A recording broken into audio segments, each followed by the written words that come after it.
So we have a brand new Unearthed Arcana. This thing is completely full. We have a new race, a new subclass. We have a bunch of feats. We have backgrounds, and we have spells. Okay, let's dive in. So this Unearthed Arcana, called Wonders of the Multiverse, is truly a wonder for all of the different things we ended up putting into it. We've had a number of fun things bubbling on our stove in our design kitchen, and we decided, why not put them all into this UA? And so people are going to get to see little bits of design from, as it says in the article's title, all over the multiverse.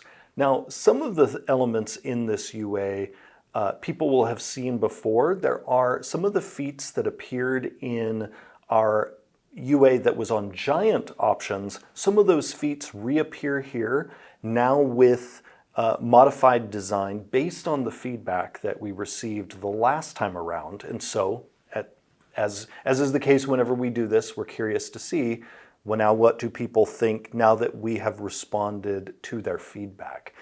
Now, there are also things in here that people have never seen before, or they've seen them and they were in a different version, perhaps in a previous iteration of the game. So maybe we start with the new race. Yeah, let's go there.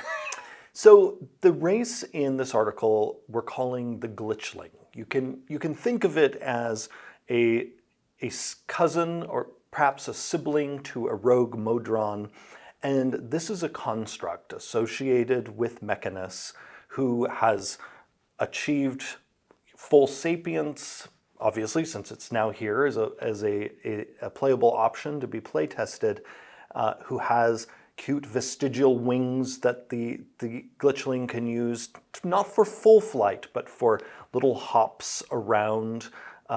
The construct also has a few elements in it that people will recognize from the auto gnome that we playtested for Spelljammer, and we are continuing to explore this fun design space of a playable construct. And as always, I'm looking forward to seeing what people think of it. We need more constructs. I'm very happy with that. I'm very excited for the Glitchling. Very excited for a new construct and just the bizarreness. Again, kind of like with Spelljammer leaning it more into the absurdity of D&D. Obviously, this is pretty heavy in that area as well. Well, this is also leaning into a more planar side of D&D. Right, yeah. This is going into the realm of, and we mentioned in the article, the plane of Mechanus. And throughout this Unearthed Arcana, in addition to material that's related to giants, people are going to see material related to various planes of existence, and people are going to see material related to the deck of many things. Yeah, so we have a subclass as well, correct? Yes. What is this subclass about? So the subclass is a new cleric subclass called the Fate domain. And you could almost think of the Fate domain as the cleric sibling of the wizard's diviner. Mm-hmm. And this is a cleric who serves a deity or a force associated with fate itself.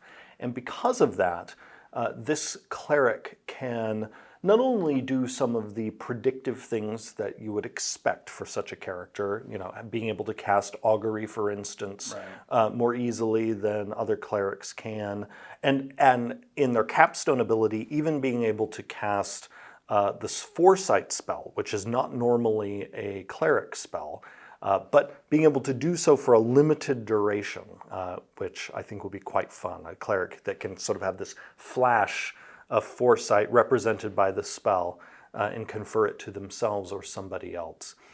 So in between the low-level features of, like, I have augury and whatnot fairly easily, and then the high-level foresight, we have a number of features that the team created that have to do with creating connections of fate. You can think of threads of fate between people, and then being able to use those threads to achieve various effects, modifying rolls that the people make, boosting healing that one person might take, or boosting damage that someone else might take. And so all of it is about nudging fate in various directions, whether those directions are beneficial or harmful. That's awesome. I'm always a big fan of like the Norns in Norse mythology, so this is clearly in that vein of like controlling, well, fate. Yeah. Exactly, which can be benevolent or not. Yeah. So on top of this subclass, we've got a series of spells as well. Yes, the spells in this UA all are thematically tied in some way to the deck of many things. I won't explain why, but we are having fun exploring what else in the D&D multiverse might be connected to that famous deck.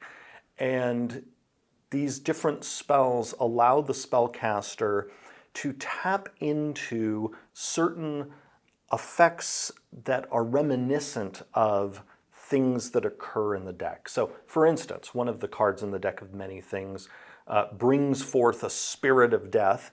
So there is a spell here that allows you to summon forth a deathly spirit. Similarly, one of the cards of the deck of many things conjures forth a warrior who can fight beside you. So here's a spell that allows you to conjure forth a warrior spirit that will serve as your ally for a limited time. Each of the spells, again, is connected in some way to a card in the deck. And I think, and you'll see even cards are material components for these spells. Is there a spell for every single card? No. That seems like a lot. There'd be a lot. So not in this UA. Almost feels like a dangerous companion to wild sorcery, having some of those spells available. So, well, speaking of wild sorcery, there are other unpredictable things in this UA. For instance, there's a feat having to do with planes of chaos, just as there's a feat associated with planes of law. And as you go around the Great Wheel, you'll see that these feats, that many of which hinge on an entry feat called Scion of the Outer Planes. Many of these are about playing a character who is influenced in a significant way by one or more of the planes in the Outer Planes.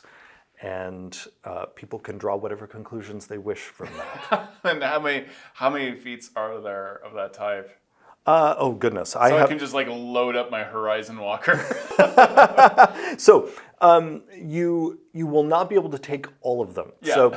So part of the theme of these feats is when you choose the initial one, you pick a plane that you're connected to, and then you can choose a follow-up feat that also is connected to that plane. But you actually have more choices than that sounds. It isn't actually a one-to-one. It isn't like there is a feat for each plane.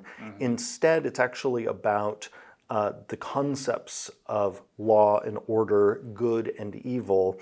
And so, for instance, a person who is associated with Mount Celestia and another person who's associated with the Nine Hells could both take the feat that's associated with lawfulness. Right. Because both of those planes are lawful. Just as anyone associated with one of the planes of good could take then the feat that's associated with planes of good, so on and so forth. So there's some interesting texture there where you can mix and match a few of these feats depending on your character's planar association. Now that association you can get not only by taking these feats, but also through two of the backgrounds that are included in this Unearthed Arcana. And if you take one of those backgrounds, then you get the Scion of the Outer Planes feat for free. And as we have done in recent UAs, we say if you're in a campaign where one of these backgrounds is used that gives a free feat, then everyone else at the table should also get a free feat from the list we provide here. And as before, that list includes feats like tough and skilled. And so again, people are going to see that as a recurring theme, not only here, but in the future. What changed with the giant-themed feats? So a variety of things. We have adjusted the power levels of some of the giant-themed feats. The ones that were 8th level are now available at 4th level. There is also a clear entry feat that is your feat telling you that you have somehow been influenced by the magic and culture of giants. And then just like with that Scion of the Outer Plains feat, that entry giant feat has you pick then the type of giant you're associated with, and then that choice makes it possible for you to take the later feat. So for instance, if you choose in the entry feat that you have somehow been transformed in various ways by frost giants, then that makes it so you qualify later, if you so choose, for the frost giant feat. What are some of the benefits of these feats when it comes to the planar stuff? Are these additional spells, different abilities? So the plane-themed feats unlock for your character a variety of effects depending on the feats that you choose. The entry feat gives you a damage resistance that is thematically appropriate for the plane that you're associated with, and it also unlocks for you a cantrip. Then later, if you take one of the other feats that kick in at 4th level, you can start getting some more sort of exceptional abilities. There is the chaos feat that involves some dice mechanics that can introduce some chaos. The feat associated with law can actually allow you to bind somebody magically. There are conspicuous supernatural abilities associated with the 4th level planar feats, because we want to give a character who is associated with one of these planes something, if they want to really delve into that side of their character, something cool, something flashy that obviously associates them with it. Similarly, if you pick the feat later on that's associated with the planes of evil, you then get the ability to start draining life out of people. So again, some fun thematic things in each of these feats. And again, we're seeing that feat stacking that we've seen in previous UAs as well. So there are feats that lead into other feats, but again, as people are seeing more and more of, I would say the stacks are not high. And what I mean by that, it's typically one feat that is a prereq for another feat, and that's usually as far as it goes. Right. Now, that entry feat can serve in some cases as a prereq for multiple feats. So you can almost think of it as not so much a stack, but it's just like one is the door that lets you into a room where you then have some choices. Yeah. And that's more the approach we're taking rather than, all right, here are these 4 feats you could take, which is a legitimate design approach, but we've also heard the playtest feedback of people, especially people who maybe have experienced feat stacking in the game's past, that sometimes are nervous about where this might be headed. And the thing is we actually have no intention of those stacks getting really big. Often the reason why we're using one feat as a prereq for another is frequently for narrative reasons, because we need to create a narrative funnel for why are you even able to get these other feats. Like for instance, the ones that were like, I suddenly have storm giant-y stuff. Well, we need to first establish that you have somehow been changed by interaction with giants. I mean, like a sorcerer has an origin, you're having to have a thematic origin to the feat. Otherwise, it's just kind of random. Exactly, and so that's why these entry feats, as I call them, are often about establishing the narrative for this mechanical adventure you're taking your character on. And frequently you're also going to see that these entry feats are available at first level. Frequently we'll give them for free in a thematically appropriate background, as opposed to the later feats, those feats that you now can access once you have the entry feat. Those then will typically be 4th level or higher. Gotcha. Is there, I mean, as if there was not enough, is there anything else? And then we also have one card-themed feat. And what is an example of the card-themed feat? What does this do?